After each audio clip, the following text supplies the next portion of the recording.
ముందుగా అమా న్యూస్ ప్రేక్షకులకు మీకు ప్యానెల్ ఉన్న వారికి నమస్కారం. అయితే ఈరోజు కాంగ్రెస్ పార్టీ అధికారంలోకి వచ్చిన తర్వాత ఏదైతే కాంగ్రెస్ పార్టీ ఇచ్చిన హామీల మేరకు ఒక్కొక్కటిగా అడుగులు వేస్తూ ఈరోజు కాంగ్రెస్ పార్టీ ముందుకు వెళ్ళడం జరుగుతుంది. అదే దిశగా ఈరోజు అన్ని కాలేజెస్లో వీసీలని ఒక వారం రోజుల్లో అపాయింట్ చేస్తామని చెప్పి ముఖ్యమంత్రి గారు చెప్పడం జరిగింది. ఎవరైతే సివిల్స్ మెయిన్స్ పోయిన వాళ్ళకి 135 మందికి అంటే 135 మందికి ₹1,00,000 ఇవ్వడం జరిగింది. దాంట్లో సెలెక్ట్ అయిన వాళ్ళకు కూడా ఇంకా అదనంగా ఇంకొక ₹1,00,000 కూడా ఇస్తామని చెప్పి ముఖ్యమంత్రి గారు అనౌన్స్ చేయడం జరిగింది. ఇంకొకటి ఏంటంటే మొత్తానికి ఎస్సీ ఎస్టీ బీసీ మైనారిటీ ఈ ఈ కేటగిరీలకు అందరికి కూడా ఒక 100 కాన్స్టిట్యున్సీల్లో మంచి నైపుణ్యంతో ఉన్న విద్యని ఒకటే అంటే విభజించు పాలించు అనకుండా అందరినీ ఒకటే దగ్గర పెట్టేసి ఖచ్చితంగా అందరినీ అన్ని వర్గాలని ఒక్క దగ్గరనే పెట్టి ఒక స్పోర్ట్స్ స్కూల్ లాగా చేయాలనేది ముఖ్యమంత్రి రేవంత్ రెడ్డి గారు కాంగ్రెస్ పార్టీ తీసుకున్న నిర్ణయం. ఇదే కాకుండా 100 కాన్స్టిట్యున్సీలలో ఈ స్కూల్స్ పెట్టడం అనేది కూడా నిజంగా కూడా శోచనీయం. దీంతోపాటు వైద్యం మీద కూడా ఒక దృష్టి పెట్టి ప్రతి దగ్గర ఏదైతే లోపాలు ఉన్నాయో అవన్నీ కూడా సరి చేస్తామని చెప్పడం జరిగింది.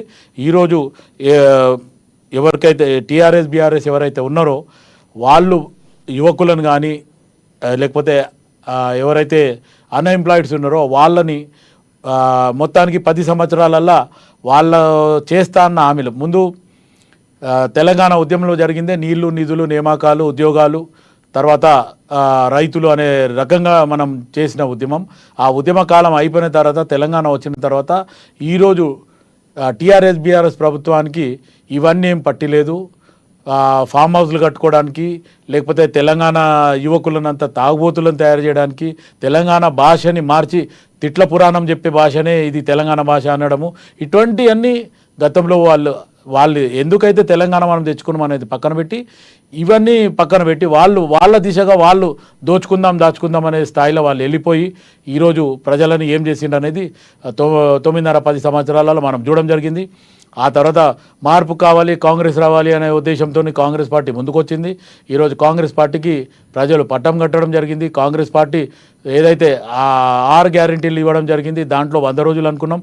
దానికి కొన్ని ఇబ్బందుల కారణంగా ఇటు ఉద్యమ కాలంలో మిగులు బడ్జెట్ రాష్ట్రం ఇచ్చిన తెలంగాణని ఈరోజు అప్పుల రాష్ట్రంగా చేయడం జరిగింది. దాన్ని రివ్యూ మీటింగ్లు చేసి శాఖపరంగా ఎన్ని మంత్రిత్వ శాఖలు అన్ని మంత్రిత్వ శాఖలు ఎంతెంత అప్పులు చేసింది టీఆర్ఎస్ బీఆర్ఎస్ అనేది కూడా ప్రజలకు కానీ లేకపోతే యువకులకు కానీ లేకపోతే అన్ఎంప్లాయ్మెంట్ కానీ అందరికీ సకల జనులకు చెప్పడం జరిగింది. ఈరోజు అందరు కూడా కాంగ్రెస్ పార్టీ ఏదైతే చేస్తున్న విధానాల మీద ఈరోజు హర్షం వ్యక్తం చేస్తుంటూ ఇది హైడ్రా తీసుకొచ్చి ఏదైతే తెలంగాణ రాకముందు ఎన్ని చెరువులు ఉన్నాయో ఈరోజు తెలంగాణ వచ్చిన తర్వాత ఎన్ని చెరువులు ఉన్నాయి ఎన్ని చెరువులను వీళ్ళు మింగిండు అనేది ఆ దిశగానే అడుగులేస్తుంది. అది టీఆర్ఎస్ బీజేపీ లేకపోతే కాంగ్రెస్ ఎంఐఎం అనే తేడా లేకుండా ఎవరు తప్పు చేస్తే ఎవరు చెరువులు కానీ ఎఫ్టీఎల్లో కానీ బఫర్ జోన్లు కానీ కట్టిన వాళ్ళని ఖచ్చితంగా దాన్ని కూలుస్తామనే ఉద్దేశంతో ఈరోజు సన్నాయి నొక్కులు నొక్కుతున్నారు. ఏమంటారు మీరు? రేవంత్ రెడ్డి గారు ఏం చేయబోతున్నారు? ఒక్కటండి, ఈరోజు ప్రజలకు తెలుసు, ఆపోజిషన్ పార్టీలకు తెలుసు. కాంగ్రెస్ ఉన్నప్పుడు కాంగ్రెస్ సైడ్ వచ్చి కాంగ్రెస్ సైడ్ ఉండే ఇదే అసదుద్దీన్ ఓవైసీ మైనార్టీస్కి ఆయన ఏం చేసిండు అనేది ఆయన ముందు చెప్పుకోవాలా. ఈరోజు అందరు నాయంబడే ఉన్నారనే ఒక ఉద్దేశంతో ఆయన ఒంటెత్తు పోకడపోవడము. రెండవది ఆల్రెడీ టీఆర్ఎస్ బీఆర్ఎస్ వచ్చిన తర్వాత మొత్తానికి వాళ్ళు చేసింది ఏంది, మేము ఫ్రెండ్లీ పార్టీ అని చెప్పి కేసీఆర్ అసదుద్దీన్ అక్బరుద్దీన్ చెప్పడం జరిగింది. ఫ్రెండ్లీ పార్టీ అని ఇక్కడ చెప్పడము, అక్కడ పోతే కార్ కా స్టేరింగ్ హమారే హాత్ మే కుంజీ హమారే హాత్ మే అని చెప్పడం జరిగింది. ఇటువంటి ఎన్నో రకాలుగా చేస్తుండ్రు. ఈరోజు ఎంఐఎం నాయకులు ఎవరైనా సరే వాళ్ళు చేసింది ప్రజల మేలు కోసము లేకపోతే మైనార్టీ ప్రజల మేలు కోసము లేకపోతే ఎస్సీ ఎస్టీ బీసీ వర్గాలకు ఏదన్నా వాళ్ళ కాన్స్టిట్యున్సీలలో ప్రజలకు మేలు చేస్తే ప్రజలు వాళ్ళని హర్షిస్తారు. లేదంటే చెప్పండి శివలాల్ గారు, ఉద్యోగాల పరిస్థితి ఏంటి? ఉద్యోగాలు ఎన్ని ఇచ్చారు? మీరు ఎన్ని ఇస్తామని హామీ ఇచ్చారు?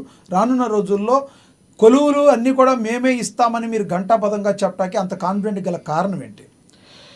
కాంగ్రెస్ పార్టీ ఇచ్చిన హామీలను పూర్తి చేయాలనే ఒక ఉద్దేశంతోనే ఈరోజు కాంగ్రెస్ పార్టీ అధికారంలోకి వచ్చిన తర్వాత ప్రజలకు ఇచ్చిన హామీల మేరకే ఈరోజు ముందుకు పోవడం జరిగింది. ఈరోజు గత 10 సంవత్సరాల నుంచి ఉద్యోగాలు ఇస్తామని చెప్పి టీఎస్పీఎస్ ఇచ్చి తర్వాత ఎగ్జామ్ పోస్ట్పోన్ చేసి తర్వాత పేపర్ లీక్ అని చెప్పి అన్ని రకాలు చేసింది. ఇప్పుడు అన్ని ప్రక్షాళన చేసి ఈరోజు మొత్తానికి ఏదైతే టీజీపీఎస్సి ఈరోజు అనౌన్స్ చేసి అక్కడ మొత్తానికి ఒక పటిష్టమైన అక్కడ సిస్టమ్ చేసి దాన్ని బట్టి ఈరోజు కాంగ్రెస్ పార్టీ ముందుకెళ్ళడం జరిగింది. గతంలో టీఆర్ఎస్ బీఆర్ఎస్ ఆధ్వర్యంలో ఆ 30,000 ఉద్యోగాలు కూడా వాళ్ళు లీగల్ ఆస్పెక్ట్ల వెనక్కి జరిగి అది మర్చిపోయినరు.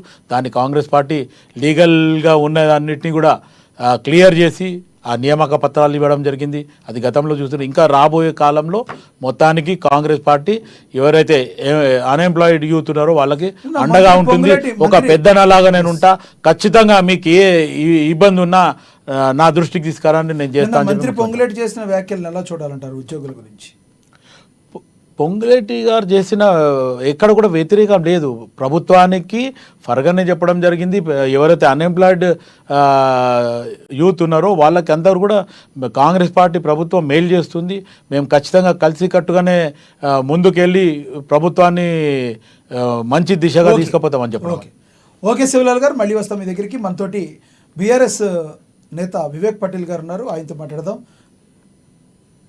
ఎస్, ఆయనది ఏదో టెక్నికల్ ఇష్యూ వచ్చినట్టుంది, ఆయనకి మళ్ళీ వస్తారు ఆయన. శివలాల్ గారు, ఇప్పుడు ఉన్న సిచ్యువేషన్లో ఉద్యోగాలు ఇవ్వడానికి మీరు సిద్ధంగా ఉన్నామని చెప్తున్నారు. ఏ ఉద్యోగాలను మీరు అందించడానికి మీరు రెడీలో ఉన్నారు? మొన్న శాసనసభలో ఎక్కడెక్కడ ఏమేమి ఖాళీలు ఉన్నాయని అయితే చెప్పలేదు కదా, ఇప్పుడైనా గుర్తించారా? ఎక్కడెక్కడ ఏమైనా ఖాళీలు ఉన్నాయని గుర్తించారా? గతంలో శాసనసభలో మీరు ఉద్యోగాలు ఇస్తామని చెప్పారు, కానీ ఎక్కడెక్కడ ఖాళీలు ఉన్నాయో ఎక్కడెక్కడ పూరిస్తామో మీరు చెప్పలేదు.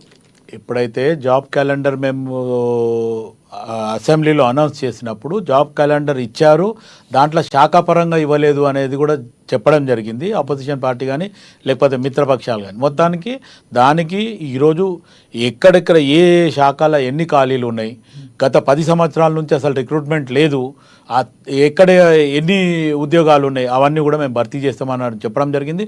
గతంలో మేనిఫెస్టోలో పెట్టినట్టు సంవత్సరానికి ఏదైతే ఇస్తా అన్నామో ఆ ఉద్యోగాలను ఇస్తామనే దిశగానే కాంగ్రెస్ పార్టీ ముందుకు వెళ్ళడం జరుగుతుంది. ఈరోజు ఎక్కడెక్కడ శాఖలలో ఖాళీ ఉన్నాయో ఆ జాబ్ క్యాలెండర్ కూడా వేయడం జరుగుతుంది.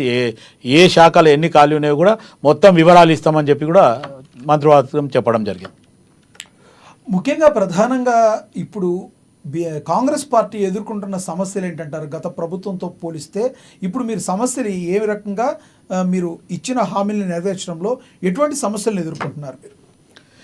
కాంగ్రెస్ పార్టీ అధికారంలోకి రాకముందు టీఆర్ఎస్ బీఆర్ఎస్ చేసినది ఈ ఒక్క దాంట్లో సమస్య ఉంది అని చెప్పేలాగా లేదు. అన్ని వర్గాలలో కానీ అన్ని పనులలో కానీ వాళ్ళు చేసింది, వాళ్ళు స్కీమ్స్ చేసినా అందులో స్కామ్స్ ఉన్నాయి, వాళ్ళు కన్స్ట్రక్షన్ చేసి కాళేశ్వరం కట్టినా దాంట్లో అవినీతి ఉంది, దళిత బంధు అన్నారు దాంట్లో అవినీతి ఉంది, లేకపోతే బడ్జెట్ పరంగా వాళ్ళు చేసింది అవినీతి ఉంది, లిక్కర్ పరంగా చేసింది. ఈరోజు యువకులనంతా ఒక ఒక ఒక వర్గం అనే ఒక ఏజ్ అనేది లేకుండా అందరినీ కూడా ఒక తాగుబోతులను తయారు చేసే దిశగా భాషా పరంగా వస్తే తెలంగాణ భాషనే ఈ కేసీఆర్ కేటీఆర్ హరీష్ రావు మాట్లాడే భాష అనే రకంగా ముద్ర వేయడం జరిగింది. ఆయన లైన్ ఇందాక కట్ అయింది, ఆయన వచ్చారు.